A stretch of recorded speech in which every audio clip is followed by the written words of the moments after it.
If you knew morning wood, then you know why I feel blue. Without morning, my morning wood. Oh, well, I love you, yes, I love you, morning wood. Morning wood, morning wood. Oh, how my heart yearns for you. Oh, morning, my morning wood.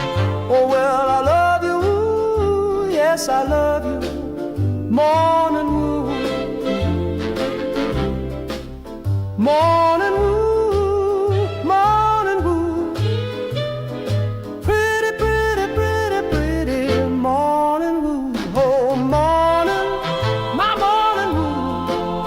Oh, well, I love you and I need you, morning wood. I love you, morning wood, with a love so rare and true. Oh, morning, my morning wood. Well, I love you, I want you, morning wood.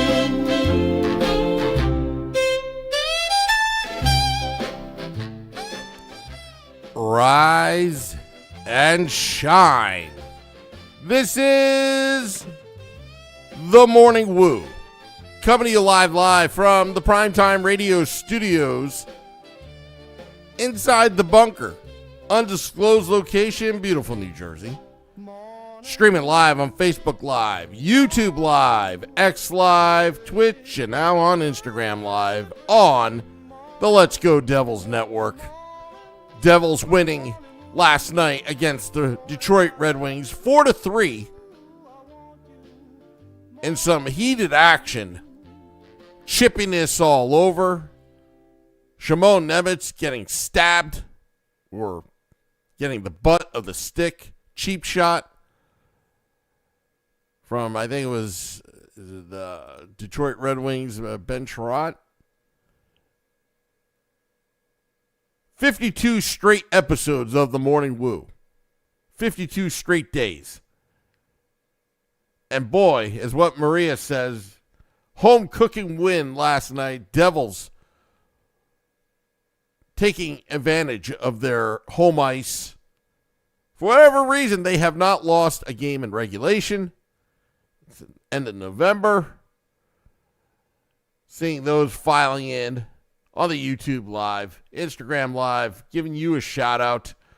I got Anna, Sam, how are you? Those after game penalties were savage, and those fights, damn, still undefeated at home in regulation. That's right. They've got a point streak at home that's still intact, and that's great. That's wonderful. And that gets me fired up. It really does.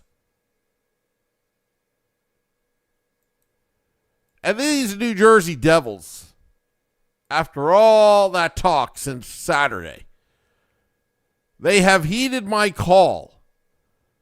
Everyday leaders. We talked about this yesterday. Everyday leaders.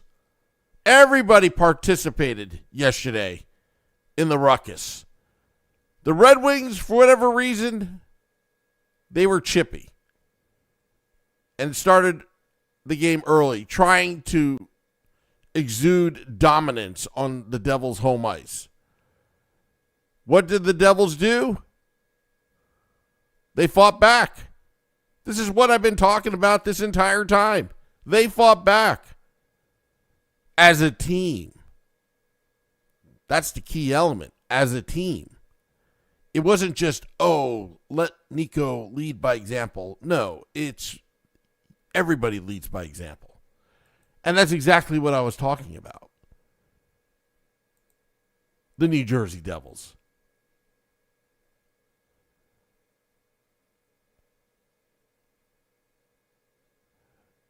And it was in some ways, not exactly, but it just had that old-time hockey feel. The teams just didn't like each other for whatever reason. But everybody got involved. Everybody. You had Dougie Hamilton, Siegenthaler getting involved towards the end of the game there. Nico Hischier, he wanted a piece of somebody. That's what you want out of your captain. Not so much fighting, but emotion. And right now, the Devils, for at least one game, they bonded as a team. And this is what I'm talking about.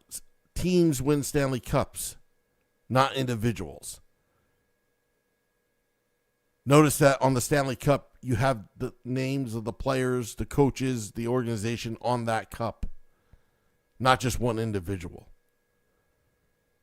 The team bonded last night, and I hope this is the start of something great for this New Jersey Devils team, because they fought for each other. They fought for the next guy, for the guy next to him. And that's when you know a team is starting to come together. Couldn't be more happier and proud. The only question is, will the Devils be consistent on that? It has to be night in and night out. It can't just be every once in a while we'll get in a couple fights here and there, whatever. No, it's not about fighting. This is not about who's going to score what. No. This is about a team coming together. Not like going to parties or going to steak dinners out in Chicago. No, that's not what I'm talking about. True team bonding happens on the ice.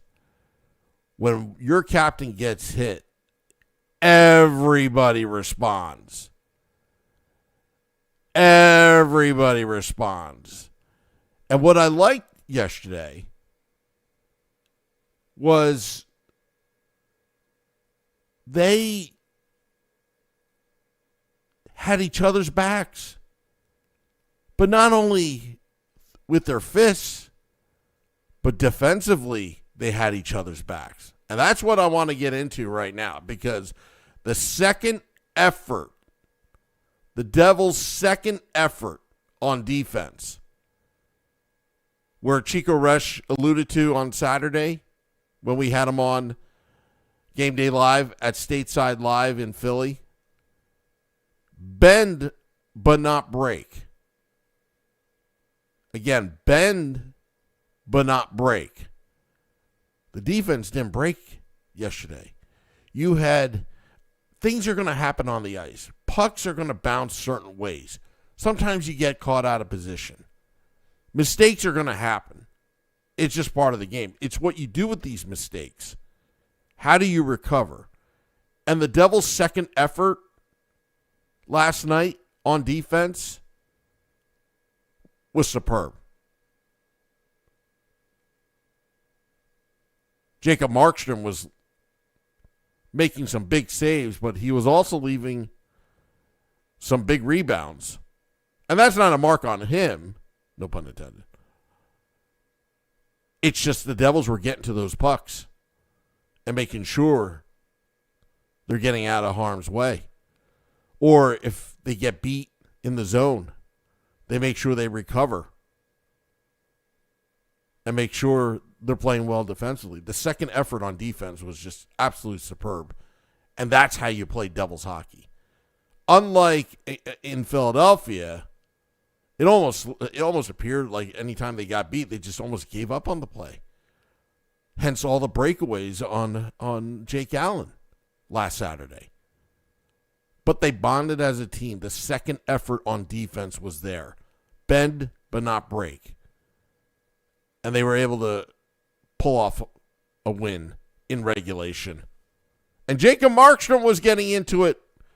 I still feel like he's still finding his game. But once Jacob Markstrom gets hot, he gets hot.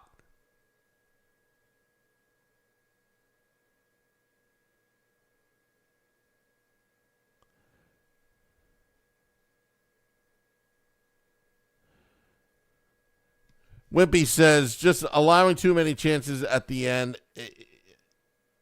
A bad bounce for us. This is a different story. Just saying. True, but as what Chico said in that interview on Saturday, it's going to happen. It's going to happen. It's just how you respond. Sometimes you get lucky. You can't control luck. It's either luck happens or it doesn't. I'm not saying the Devils should rely on luck, because God only knows they're a very unlucky team. But what I'm saying is they're finding ways to win, even though they're not playing well. But the second effort was there yesterday compared to in Philly. As soon as there was a breakaway, it almost seemed like they knew they were beat instead of trying to hustle back and trying to make a play.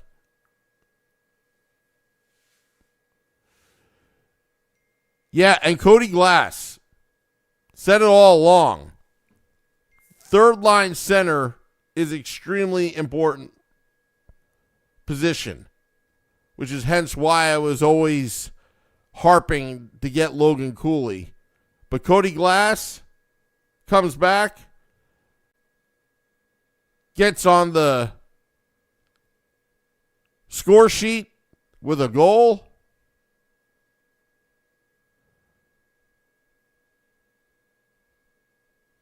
Just amazing.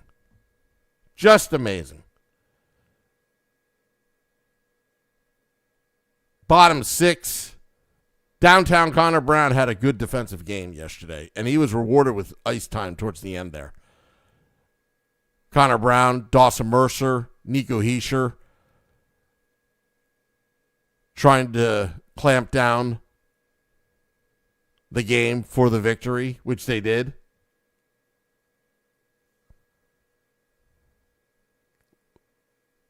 Cooley, who had 4 goals last night. Yeah, I didn't see the scores last night. Oh, my goodness. But that just furthers my point. Forget about Logan Cooley, that the Devils need a third-line center. If Cody Glass stays healthy, the Devils are going to be okay. And I think that's the bottom line.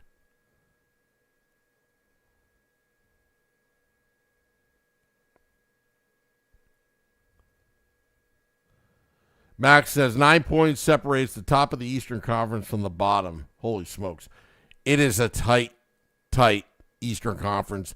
It's a very tight Metropolitan Division where the Devils are literally 4 points out of playoff contention if they're not careful. That's why that 3-game losing streak hurt last week. They got nothing, nada, zilch, 0 points. Not even a loser point last week. Every point counts. This is when you need to get your points. And losing to the Flyers, well, those are 4-point games you can't afford. Last night felt like a Metropolitan Division game. It felt like it.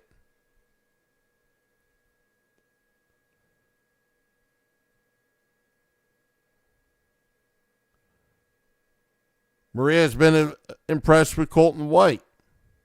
He's been steady. No issues with Colton White. Can't wait to get Brett Pesce back, though. He has been skating. No timetable when he's coming back.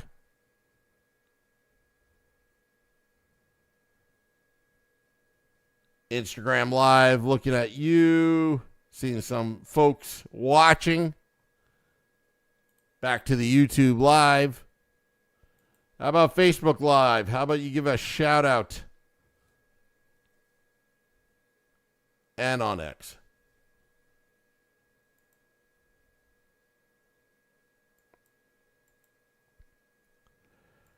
So,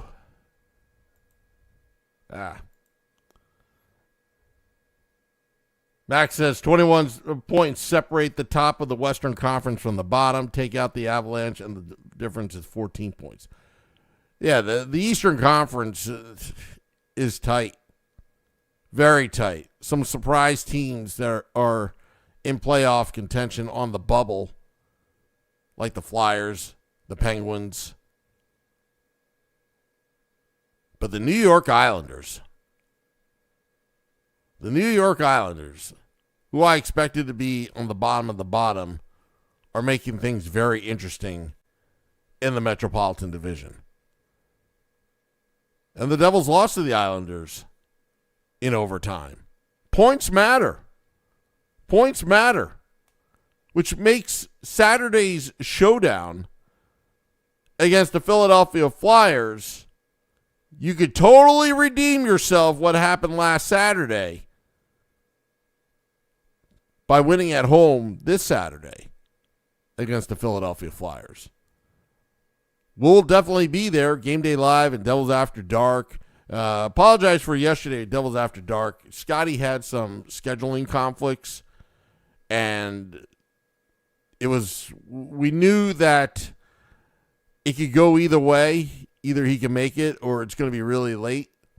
But we didn't know till like the 11th hour, basically at 7 o'clock last night, what it was going to be. So once we found out that he was producing at his day job at SiriusXM, 3.5 hour production, which was rare for that type of event. He immediately went to the booth and did Devils After Dark.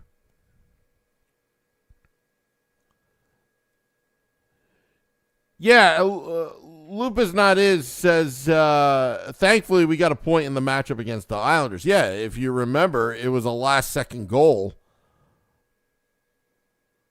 to get that point. It was Shimon Nemitz, I believe. The team was it Nemitz or Timo Meyer? I don't remember. But all I remember is they were gassed. They were so gassed by overtime.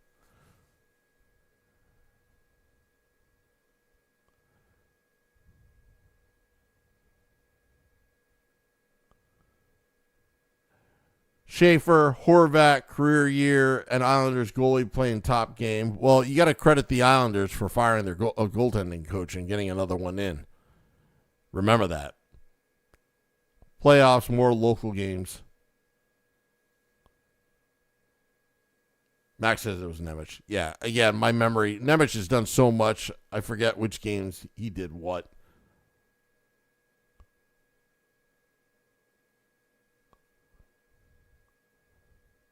Max is asking me what my thoughts were on the Siegenthaler hit.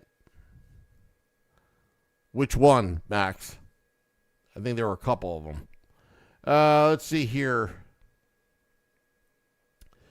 NBA is star-driven, says Wimpy. You go see superstars, visit your crap team, and you get to see them beat the snot out of your crap team. Give me parity and competitive balance. I like competitive balance, just like anyone, Wimpy, as long as it's really competitive balance. The salary cap has really made it an even playing field, unless you find loopholes, like what the Vegas Golden Knights and Tampa Bay Lightning have done, and to some extent the Florida Panthers have done in recent years. In baseball, they're going to have big problems because the Los Angeles Dodgers might have ruined baseball with their shenanigans with deferments, which we could see in 2027, a lockout or strike year during spring training when the collective bargaining agreement ends for Major League Baseball. And I've said this before, that it could be that maybe it would be the Devils in April when all the other area sports teams are knocked out and not going anywhere. And there's no baseball. Who are you going to talk about? Beefalytics, says Ted. Happy Devil's Tuesday to you. Can't wait for the game tomorrow. Will there be chicken fingers out on the ice? There's no Eric Holland to say no, no, no.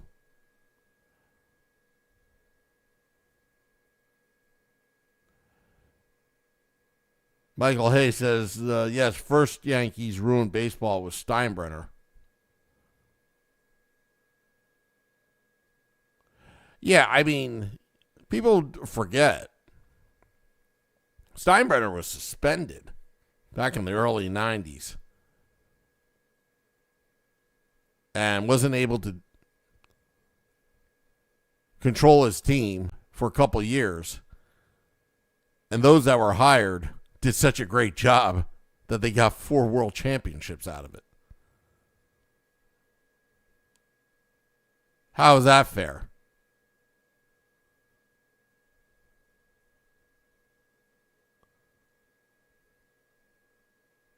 But anyway. All right, I got to get out of here. I guess, let's see here. See any more comments? Let's go to Instagram Live. Hello, everybody at Instagram Live. I see Fat Bastard Smokehouse BBQ joining in here on The Morning Woo. 52 straight episodes of The Morning Woo. So I salute you, the Devils fans. Actually, I didn't bring my coffee mug down here. Sorry, folks. I got to get out of here. I got to rush out soon. My car is blocking Mrs. Woo in the driveway. She's got to go to work. Anyway. All right, getting out of here. Thank you for all those tuning in, dropping the podcast in about 10 minutes. Enjoy your day. We got State of the Fan address tonight, 8:30 p.m. Eastern. Schedule change. Also, we got possibly a Woo report. Not sure. I'll be in the office today. Maybe I'll do it from the cubicle. But, all right. So, Connor Brown had a great game last night defensively. Scored a goal. Bottom six looking good now that Cody Glass is back. Let's play the Downtown Connor Brown song because we got to get this guy going. And it was so good to see him really getting back in the groove. Till next time, this is The Morning Woo. Let's go Devils.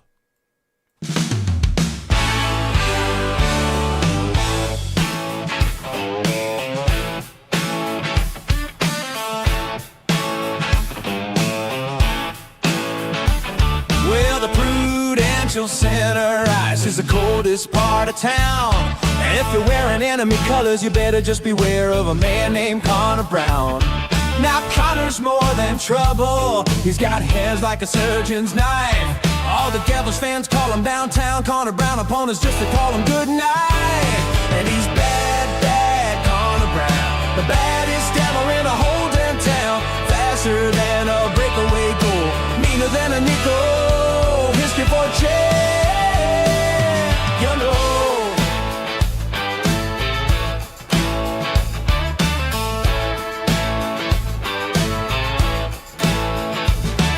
He's got a custom Sherwood stick, the curve just like a smile. Carbon fiber edges taped heel to toe, and a flow that's pure rock pile style. He's got a 40 bow season east sides, and a side shot spawn with bone bat steeds. Lighted out in Lower Town, corners on my top line, speed lift away and nipping knee. When Knicks make Rangers go for smash, chicken trying to tough like Jack Kings is weep. It is by Lord, homeboy, hardest gomer in the heart of torn. Flicking and leak, he's up a lunch, and tougher than a junkyard dog in a scrum.